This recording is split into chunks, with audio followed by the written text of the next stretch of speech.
अरे बिद्दू, आज घर में बहुत काम है। आज तुझे स्कूल जाने की जरूरत नहीं है। लेकिन दादी, आज तो स्कूल में मेरा टेस्ट है। अरे एक दिन स्कूल नहीं जाएगी तो ऐसी कौन सी तेरी कलेक्टर की पढ़ाई छूट जाएगी। वैसे भी मैं देख रही हूँ आजकल तो बड़ी ढीठ हो गई है। अपनी दादी की बातें सुनकर बिंदु नाराज हो जाती है। तभी उसकी माँ कहती है, अरे बिंदु, इतनी छोटी बात पे मुंह फुलाने की क्या जरूरत है। दादी बिल्कुल सही कह रही हैं। लड़कियों को तो घर के काम काज सीखना चाहिए। अरे बहू, रमेश के लाड़ प्यार ने इसे बिगाड़ रखा है। कम से कम तू तो मेरी बात समझती है। अच्छा, मेरी पूजा का समय हो गया है, मैं पूजा करने जा रही हूँ। इतना कहकर रमेश की माँ वहां से चली जाती है। इस तरह बिंदु की दादी और माँ दोनों अक्सर उसे घर के कामों में ही उलझा कर रखते थे। कुछ दिनों के बाद राजू और बिंदु के 10वीं के रिजल्ट्स आते हैं। दोनों बच्चे दादी को अपना अपना रिपोर्ट कार्ड दिखाते हैं।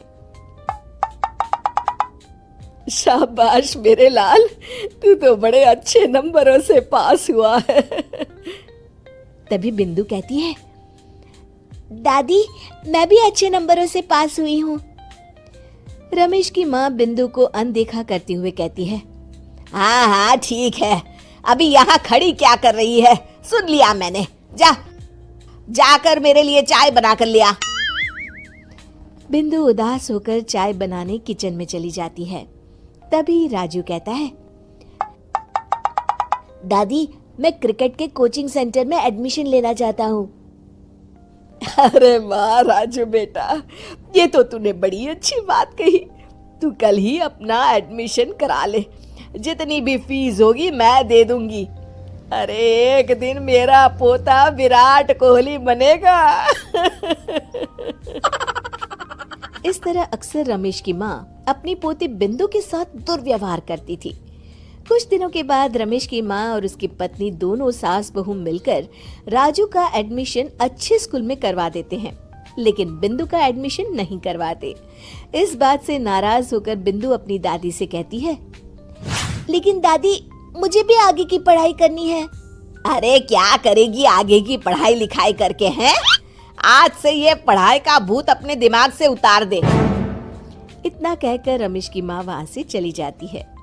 उस दिन के बाद से बिंदु की पढ़ाई हमेशा के लिए छूट जाती है और उसकी दादी उससे घर के सारे काम करवाना शुरू कर देती है।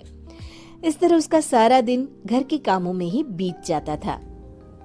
कुछ दिन बीत जाते हैं और एक दिन रमेश छुट्टियों पर घर आता है। बिंदु को घर के काम करते हुए देख उससे कहता है, अरे बिंदु बेटा, तुम स्कूल नहीं गई? पिताजी, दादी ने मेरा एडमिशन कराने से मना कर दिया है। वे कहती हैं घर पे रहकर घर के काम करना सीख। अपनी माँ का ये बर्ताव देख रमेश को बहुत गुस्सा आता है और वो अपनी माँ से कहता है, माँ ये तुमने क्या किया? आगे की पढ़ाई के लिए स्कूल में बिंदु का एडमिशन क्यों नहीं करवाया? अरे बेटा, लड़की जात है, ज्यादा पढ़ लिख कर क्या करेगी? वैसे भी शादी के बाद तो इसे घर के ही काम करने हैं ना। तुम किस जमाने में जी रही हो माँ? अगर कल्पना चावला के घर वाले भी तुम्हारी सोच के होते तो क्या वो पूरी दुनिया में हिंदुस्तान का नाम रोशन कर पाती? इसका स्कूल छुड़वाकर तुम इसका भविष्य बर्बाद कर रही हो, लेकिन मेरे रहते ऐसा नहीं होगा। बिंदु बेटा, कल ही तुम्हारा एक अच्छे स्कूल में एडमिशन करा दूंगा। तुम जितना चाहे उतना पढ़ो। मेरे होते हुए तुम्हें किसी बात की चिंता करने की जरूरत नहीं है। अपने पिता से हौसला पाकर बिंदु खुश हो जाती है और कहती है, जी पापा, मैं खूब मन लगाकर पढ़ाई करूंगी और बड़ी होकर डॉक्टर बनूंगी। ये हुई ना बात, शाबाश मेरी बेटी।